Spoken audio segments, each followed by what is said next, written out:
fans yang ngefans banget sama idola atau menjadi fans seperti K-pop yang sangat fanatik, itu sebetulnya tidak apa-apa atau sebaiknya jangan kalau kita mengidolakan sesuatu sampai fanatik luar biasa.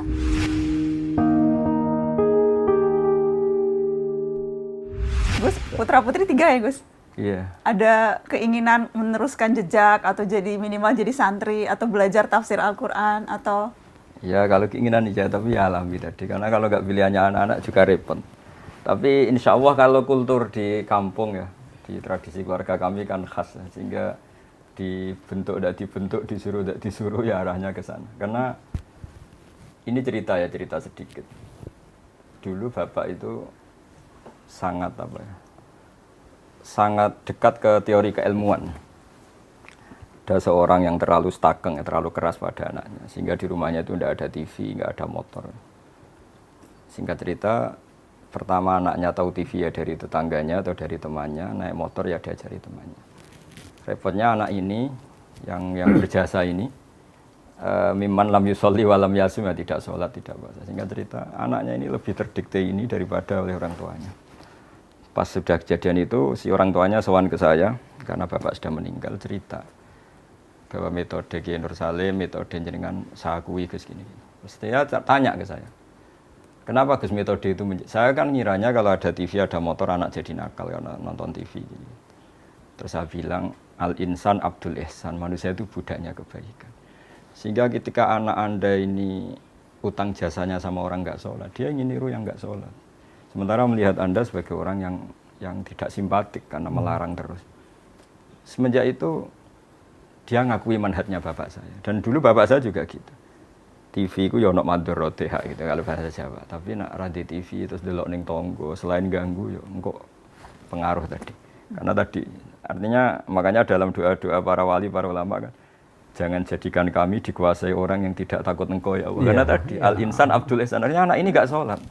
Enggak sholat, enggak puasa karena lebih utang jasa sama pertama yang meminjami motor, yang meskipun akhirnya alhamdulillah akhirnya bapaknya rubah, terus anak ini jadi baik lagi. Tapi ini kan cerita manhaj betapa bahayanya terlalu stakeng, terlalu keras tadi. Jadi dari satu keilmuan al-insan abdul ihsan ya sudah kita harus ihsan sama anak-anak, sama siapapun. Insya Allah barokahnya itu lebih mudah berdakwah. Itu di hadis rahimallahu imra'an a'ana waladahu ala birri. Allah merahmati seorang yang membantu anaknya untuk jadi baik. Bagaimana? Jangan dia maki. Jangan dia bebani beban yang berat. Ya toh? Kalau tegur yang baik. Ya toh? Itu. Jadi ada hubungan akrab sehingga kalau dia mau curhat, dia curhat pada ibunya kalau perempuan. Dia curhat pada bapaknya, bukan curhat pada temannya. Ya, pada temannya ya. Karena itu bersahabat. Ya, kamu kan curhatnya sama mami kan? Ya, Nana curhatnya apa marahnya? Jengkelnya mungkin ya. Abi Gus, ini kita jawab pertanyaan netizen ya. Soalnya kita udah janji. Ini dari Alfi Mai. Mungkin dijawabnya singkat-singkat aja kalau bisa. Gimana sih Abi dan Gus cara istiqomah untuk menghafal Al-Quran? Saya jawab, ya karena kalau keyakinan saya, keyakinan semua orang kalau sudah hafal lupa itu dosa. Pertama karena takut dosa. Tapi setelah ke kelas tertentu, makom tertentu memang asik, punya hafalan itu asik. Jadi kalau dulu mungkin karena takut tadi ya nisyanul ayat atau Quran itu lupa itu dosa. Tapi lama-lama memang karena asik. Asik. Karena asik. Ya, saya kira saya benar itu. Asik, ada kenyamanan tersendiri itu ya. Apalagi kalau ngerti. Karena itu sangat membantu dalam menghafal, menghubungkan ini tadi ceritanya ini begini. Jadi sebenarnya sangat mudah hafal itu, tapi sangat mudah lupa. Yang kedua itu yang sering terjadi. Ya, sangat mudah. Tapi karena kalau dipahami itu jadi lebih mudah. Iya, jauh lebih mudah dipahami daripada tidak. Salah satu itu kan untuk kan harus dicantolkan itu ingatan supaya dia ini. Ini nyambung ke pertanyaan Nita Desya. Bagaimana jika sampai mati saya tidak tahu arti keseluruhan isi Al-Quran, apalagi tafsirnya, apakah saya berdosa? Hanya dibaca sampai hatam berkali-kali, baca terjemahannya juga jarang-jarang. Saya titip salam sama Gus Baha, saya sudah beli Al-Quran terjemahan yang UII katanya. Kalau sampai dosa enggak lah, kan kalau paham semua itu fardu kifayah, 1-2 orang di kawasan itu memahami ini sudah cukup. Dan mulai dulu pun ya enggak semuanya paham Quran. Cuma bahwa baca khatam mungkin terus belajar itu bukti cinta itu insya Allah cukup untuk sowan lah nanti kepada Allah, anta ma'aman ahbabta atau almarhum ma'aman ahabba. Iya. Saya punya cerita dulu, ada seorang wali yang masih bernambah sama saya itu. Orang yang sudah mau meninggal 2 tahun atau 3 tahun sudah sepuh, tetap disuruh ngapalkan Quran. Biasanya 2 juz meninggal, 3 juz meninggal. Sehingga cerita anak-anaknya tanya ke wali tadi, kenapa mbah sudah sepuh disuruh ngapalkan, disuruh belajar? Ya setidaknya pas mati masih masuk hadis man salaka thariqan yaltamisu fihi ilman. Jadi ketika dia mati dalam keadaan mencari-cari ilmu. Iya. Diusahakan selalu untuk jadi tidak ada alasan untuk tidak belajar. Mungkin metodenya diubah. Jangan hanya baca, sambil baca terjemahan dia. Terlalu meningkat begitu ya. Ini ada pertanyaan buat Abi dan buat Gus Baha. Siapa ahli tafsir yang paling mempengaruhi pemikiran Abi dan Gus Baha dari Labi? Ini yang repot, karena bacanya banyak. Dan bacanya banyak itu pasti dalam konteks akademik atau keilmuan tafsir itu ya plus minus. Mungkin kalau rasa Jawa saya suka Syekh Nawawi. Tapi dalam rangka tangkeh dari cerita-cerita Israiliyat apa, menghindari cerita-cerita Israiliyat, kayaknya Syekh Nawawi terlalu longgar pakai Israiliyat sehingga kita ya repot juga. Jadi Mbah Mun sering cerita gini ke saya. Kalau baca tafsir, ya jangan mengikat kamu, karena Quran awsa'u minhu, Quran selalu lebih luas ketimbang tafsir itu sendiri. Jadi saya masih ingat ketika baca kitabnya, bukunya Pak Quraisy Membumikan Al-Quran. Dulu ramai sekali Pak Quraisy. Ketika min alaq, itu kan diterjemahkan dulu orang-orang atau banyak kiai yang baca dari segumpal darah. Pakar-pakar embriologi bilang itu embrio atau zigot yang menempel di dinding rahim. Tapi di banyak tafsir-tafsir modern memang alakin dari kosakata aliko ya'liko alakon, sehingga sesuatu yang menempel. Terus saya bilang, ramai sekali diskusi itu di kalangan kita, ya, di kalangan peneliti muda, pas itu masih sama-sama muda. Kalau tafsir salah, misalnya salah, Qur'annya tidak akan salah, karena makna segumpal darah itu maknanya mufassir, bukan maknanya Qur'an, kata saya.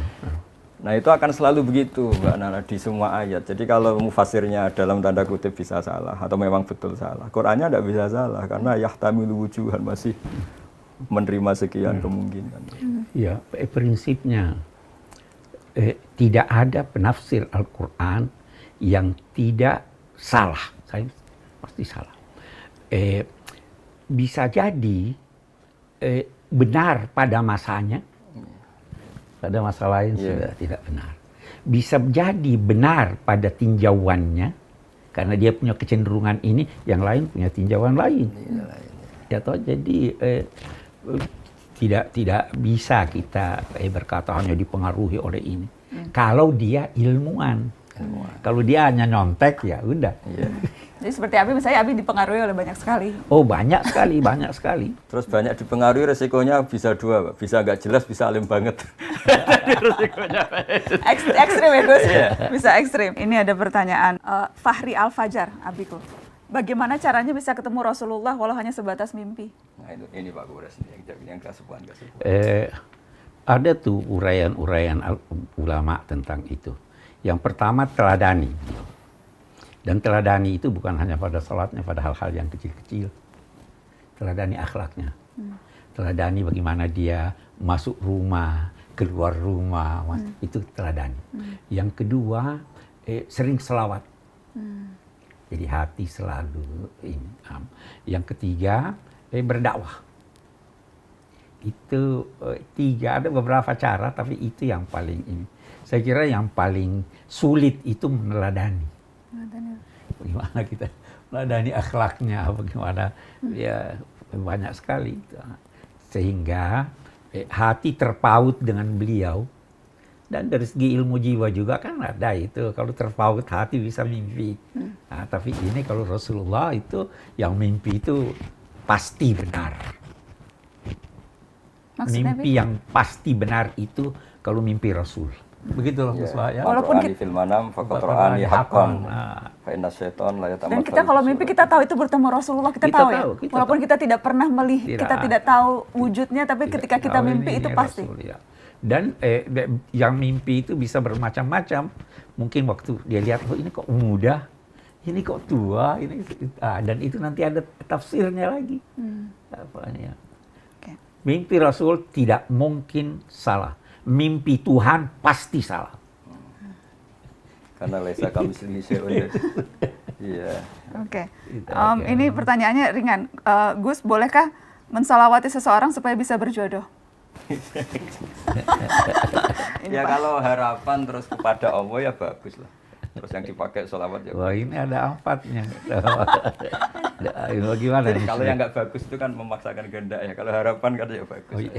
Jadi nggak apa-apa bersalawat supaya dapat jodoh? Ya kan Ini langsung nyatet lagi. di antaranya sarana ya, sarana qadul hawaid supaya hajat kita kesampaian kan memperbanyak sholawat. Apalagi calon itu yang kita idam-idamkan karena kesalehannya, karena kebaikannya kan nggak masalah. Yang penting banyak bersalawat. Oke. Dari Hanum, Assalamualaikum Mbak Nana, tolong tanyakan Gus Baha, kapan mau punya akun Instagram? Masuk kalah sama Abi Quraisy. Nah, itu. Abi juga akun Instagramnya. Kadang saya sih yang suka update akun Instagram Abi. Tapi Abi baca ya, Abi baca, Abi ngikutin. Dulu Abi Twitteran, sekarang udah nggak sempet. Tapi Abi tetap up to Ya date. jawabannya kapan-kapan atau memang nggak ingin. Karena tadi saya kan sibuk di rumah itu kan banyak yang ngaji tahfidz itu. Jadi membayangkan santri seneng ikut seneng, kalau kesulitan ngaji ikut. Ya pokoknya alihima anitum lah, kalau melihat santri susah belajar ya kita ikut susah. Betul. Jadi itu udah nyita waktu. Kalau WA aja nggak ada ya Gus, apalagi Nggak ada, Instagram. ya, Instagram. Ini titip tanya, siapa Kang Ruhin dan Kang Mustafa yang sering disebut-sebut oleh Gus Baha? Dalam setiap dakwah jika mencontohkan A atau B kan selalu pakai nama Ruhin dan Mustafa. Siapa itu Gus? Itu orang beneran atau? Orang beneran. Jadi saya itu ngaji kan, saya itu termasuk orang yang menghindari diundang acara-acara publik, kecuali pernah sepuh atau guru. Sehingga sebenarnya ngaji saya itu hanya istiqomah di Jogja sama di rumah. Nah, dulu kan saya kerja di UIPres tapi sambil ngaji. Karena saya ini nggak ngaji memang. Singkat cerita, 2 orang ini termasuk yang pertama. Ketika masih 20, masih di kontrakan Pak Gures, masih ikut ngaji. Karena adatnya pondok itu gejlok-gejlokan. Ya akrab betul ya, mereka anggap saya gurunya tapi ya berani makan di depan saya, berani apa saja karena ya memang akrab. Dan saya ngenang Nabi itu juga gampang saja kalau ada sahabat yang sering digojlok Nabi apa. Jadi sederhana sampai Nabi ada sahabat dipanggil Abu Hurairah, kadang dipanggil Abu Hirin. Jadi ceria sekali dulu Nabi dakwah itu. Iya, betul. Ada sahabat yang nama kamu siapa? Saya Huzan. Ndak bal anta sahel gitu kan. Jadi yang diganti-ganti namanya apa. Gampang sekali. Sehingga saking seringnya nyebut nama itu Nabi kadang ditanya sahabat, ini Ali khosoh apa ini untuk saya tok apa untuk semua? Ya untuk semua. Jadi itu kan khas pondok ya. Jadi memang harus ada yang diajak lawan bicara. Tapi memang teman akrab sama saya. Sampai sekarang anaknya ada mondok di saya. Oke, jadi itu menjawab pertanyaan. Jadi yang penasaran itu betul ada 2 manusianya itu ada betul namanya. Oke, saya mau kasih kesempatan ke cucu-cucu ponakan. Gimana Izat? Gimana? Ada yang mau tanya ke Gus Baha, mau tanya ke kalau ke Habib udah sering, cuma nggak apa-apa bisa nanya ke Habib juga karena ini Syihab spesial. Tapi kalau Izat mau tanya apa Izat? Jadi bagaimana kita bisa melatih diri agar akhlak kita lebih kuat, terutama kan kita semua kuliah di luar dan mungkin di negara-negara beda value atau nilai-nilainya juga berbeda. Jadi begini ya, ketika saya pernah diundang komunitas NU di Korea Selatan, paling setahun yang lalu. Saya itu dulu, Mbak Najwa kalau baca doa Rabbana lakal hamdu mil'us samawati wa mil'ul ardi. Ya Allah, Engkau dipuji di semuanya alam Engkau, baik di langit maupun bumi. Saya berpikir lalu pujian yang di bumi ateis atau bumi komunis gimana? Gitu. Tapi setelah saya di Korea, ternyata banyak tenaga kerja dari berbagai negara yang bikin masjid, yang sujud. Begitu juga saya sering punya teman yang kuliah di Inggris, di Jerman, mereka juga cerita masih ngaji saya lewat internet, lewat YouTube. Nah dengan tradisi ilmu yang benar, akidah yang benar, hadihi ardullah misalnya, ini bumi Allah. Sehingga utang jasa Anda hanya kepada Allah. Ini air juga ciptaan Allah. Sehingga utang jasa kita ya sama Allah. Sehingga dengan demikian meskipun ada negara yang tatanannya bagus, yang seakan-akan lebih baik timbang Indonesia, itu tidak mendikte kita karena kita pertama merasa utang jasa sama Allah, bukan ada yang lain gitu. Karena bumi yang kita injak milik Allah, air yang kita minum milik Allah. Nah, bahwa orang melupakan Allah karena tadi berpikirnya sudah sangat melenceng ya, dikira itu negara baik, tertib, kemudian jasanya manusia itu. Oke, kita ngakui, tapi nomor satu tetap jasanya Allah Ta'ala. Sehingga saya kadang baca Quran, Pak Quras, ini tahadus bin iman. Kadang nggak kuat tak teruskan ketika Allah ngendikan misalnya, nahnu khalaqnakum falaula tusaddiqun. Mbok Yahoo sang bikin langit bumi, bikin air itu yang menciptakan Mbok Yahoo, kamu ngakui itu saya gitu. Karena sudah banyak yang nggak ngakui, akhirnya hubungannya sama makhluk bukan sama Allah. Ya kira-kira gitu. Supaya tetap. Iya. Coba Pak Quras mungkin mau menambahkan. Udah cukup. Jangan banyak-banyak. Ya, Rifati ada mau bertanya. Kak Fatih? Jadi tadi ada diskusi tentang mengikuti hati atau keperluan rasa di dalam dan juga akal. Tapi pertanyaanku mungkin untuk Gus Baha dan Habib lebih mendalami hal itu. Sekarang banyak orang membenarkan hal dengan mengatakan, oh saya hanya mengikuti hati saya. Dan mungkin hal-hal itu mungkin bisa aja kurang baik atau mungkin tidak, ya mungkin saja hal itu tidak benar atau bisa menyakiti orang lain. Jadi pertanyaanku adalah, apakah hati itu selalu benar dan jika tidak, bagaimana kita bisa mengasahkan hati kita agar mungkin lebih sering benar? Ini tadi yang membicarakan hati tadi, tidak hati kamu dengan ilmu, ilmu dengan rasa. Iya, jadi begini. Ada yang dinamai hati nurani, ya kan? Tapi hati nurani itu tidak selalu benar. Karena hati nurani itu dibentuk oleh lingkungan, oleh budaya, oleh pengetahuan. Kalau ini keliru, bisikan hatinya keliru. Kira itu orang-orang itu ada diberikan oleh Syekh Abdul Halim Mahmud, ada bukunya menyangkut itu. Dia bilang, kamu kira itu filosof Yunani yang melecehkan perempuan, kira-kira hati nuraninya tidak ada. Itu kaum kapitalis. Apa hati nuraninya lebih rendah daripada orang komunis? Semua punya hati nurani, tapi hati dibentuk oleh ini. Hati nurani kalau mau benar harus dibentuk berdasarkan cahaya ilahi. Ya tahu? Itu yang membentuk nurani. Kalau sudah terbentuk itu yang Nabi. Jadi yang sudah terbentuk itu yang Nabi katakan apa itu? Istafti qalbak. Jadi kalau sumbernya, isinya salah, ya ininya salah. Tapi ikuti Al-Quran. Bagaimana itu Al-Quran? Allahu nurus samawati wal ardh. Dia yang memberi cahaya. Akal diberinya, hati diberinya, ilham diberinya. Ini kumpulan, itu hati nuraninya pasti benar.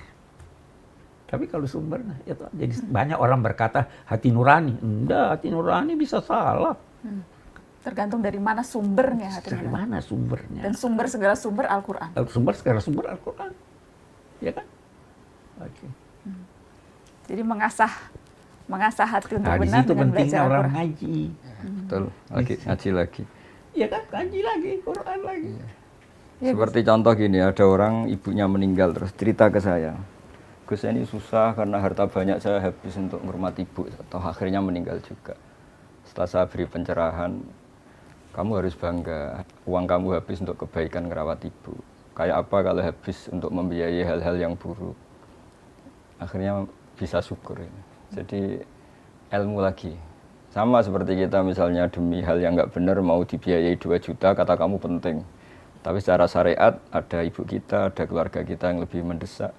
Sehingga kalau ngaji terus ngerti bahwa yang kita inginkan ini nafsu apa hati. Jadi yang kita katakan hati jangan-jangan nafsu. Jadi itu makanya ada ayat in tattaqu hayaj'al lakum furqanan. Sudah kamu takwa secara benar, pasti hati kamu tahu pembeda yang hak dan Ya, batil. ada yang batil. Nah itu yang dimaksud Nabi Istafti Kolbak itu yang sudah kelas itu, yang sudah kelas-kelas itu. Tapi kalau yang latar belakangnya macam-macam terus tanpa punya nurani ya tadi ya sebetulnya nafsu pasti. Ini nyambung ke pertanyaan sebelum ke Nishrin ya, ini nyambung ke pertanyaan Yuni. Mbak Nana pengen tanya sama Gus Baha dan Abi, bagaimana cara menghadirkan Allah di hati kita sedangkan Allah itu tak terbayang? Nyambung ke yang tadi, Gus. Jadi kalau di surat Waqiah itu orang dilatih tadi Mbak Najwa ya. Nahnu khalaqnakum falaula tusaddiqun. Hubungan terdekat kamu itu dengan saya kata Allah, karena saya menciptakan kamu. Seperti dalam kehidupan nyata saja hubungan dekat jenengan sama ibu sama bapak, karena manusia yang menjadikan sebab wujud Anda. Lah Allah memaklumatkan dirinya juga gitu. Saya ini yang menciptakan kamu, harusnya kamu terdekat sama saya. Ketika kamu minum, apa kalian menciptakan air? Antum anzaltumuhu minal musni, apa kamu yang menciptakan awan yang menjadi air? Ketika kita bercocok tanam kata Allah, apa kamu yang menghidupkan tanaman itu? Semuanya saya. Nah, dengan merasa tergantung itu kepada Allah ketika kita masih janin ya, dikelola Allah sedemikian rupa di rahim ibu. Kita tidak tahu cara menyediakan Allah oksigen, kita tidak tahu cara Allah mengatur kesediaan air padahal dunia sudah seperti ini. Dengan seperti itu kan sering tergantung sama Allah. Makanya di tafsir itu inti dari tasawuf itu antumul fuqara ila Allah, semua harus merasa butuh sama Allah. Ya, mungkin Pak Graf bisa menambahkan itu. Ya, tapi tambahkan ya. Bisakah Tuhan dilihat? Tidak bisa ya? Sebenarnya bisa. Melalui alam raya. Jadi ada itu istilah tajalli. Tuhan menampakkan dirinya sesuai kemampuan kita melihat. Kita tidak bisa lihat Tuhan. Mata kita terlalu lihat matahari aja tidak bisa lama-lama, ya kan? Maka Tuhan ingin memperkenalkan dirinya. Dia ciptakan alam raya itu tadi yang dibilang khalaqtul khalqa liya'rifuni. Apa? Lihat. Kenapa ada ini? Kenapa ada itu? Tidak mungkin itu ada kalau tidak ada yang mengadakan. Maka lahir, oh ini dia hebat ini. Kok bisa begini, bisa begini, bisa begini. Jadi karena itu dalam konteks mengingat ada yang dinamai jangkar emosi, jangkar ingatan.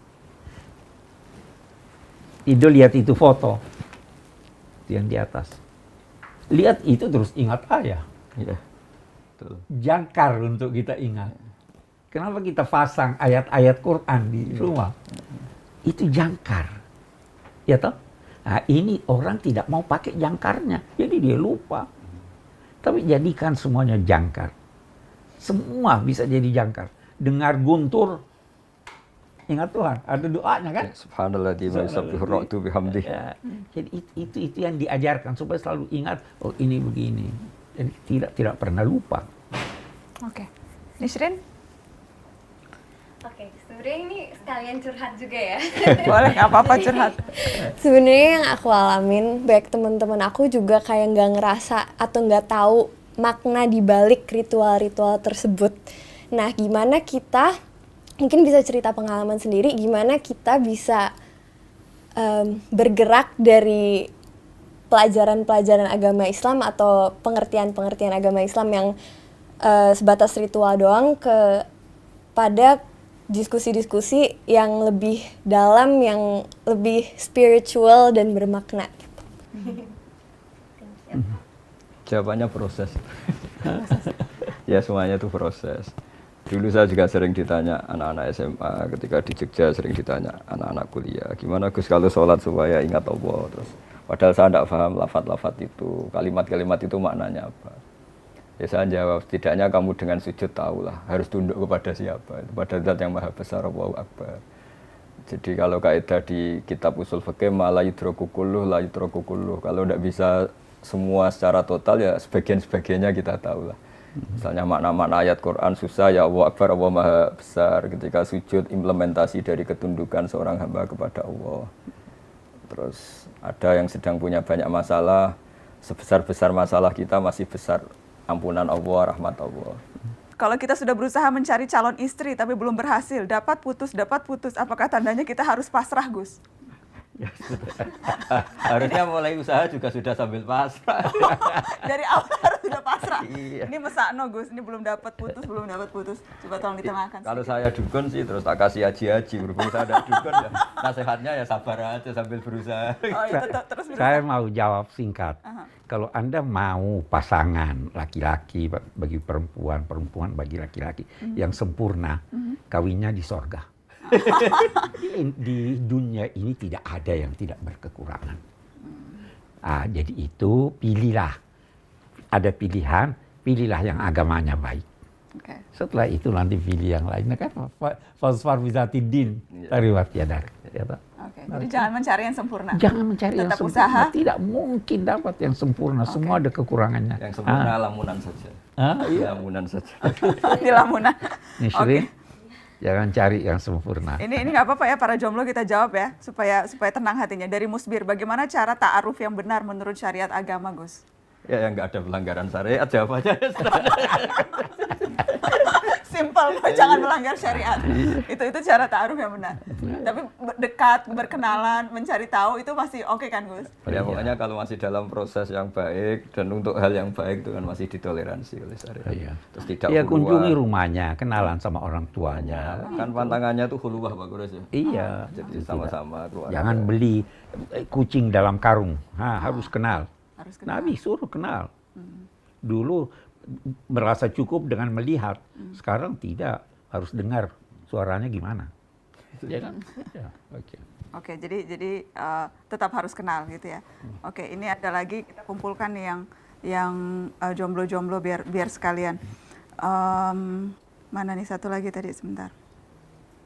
Oh enggak, ini bukan soal jomblo tapi ini juga netizen secara umum. Dari Lestari mau bertanya dong, Mbak Nana, mohon pendapatnya kalau kita menjadi fans yang ngefans banget sama idola atau menjadi fans seperti K-pop yang sangat fanatik itu sebetulnya tidak apa-apa atau sebaiknya jangan kalau kita mengidolakan sesuatu sampai fanatik luar biasa. Ya lah, pasti jawabannya jangan. Kalau apa-apa berlebihan pasti tidak baik. Karena nanti resikonya gampang kecewa. Oke, jadi segala sesuatu yang berlebihan itu tidak baik, termasuk berlebihan ngefans berlebihan itu juga Iya, tidak baik. iya, itu dari dulu begitu. Ada orang-orang yang terlalu ngefans pada Nabi, sampai pada Nabi. Begitu ada berita Nabi meninggal, dia murtad. Iya, karena berlebihan. Karena berlebihan. Jangan menilai sesuatu karena ada unsur materi. Jangan menilai sesuatu karena orangnya. Nilai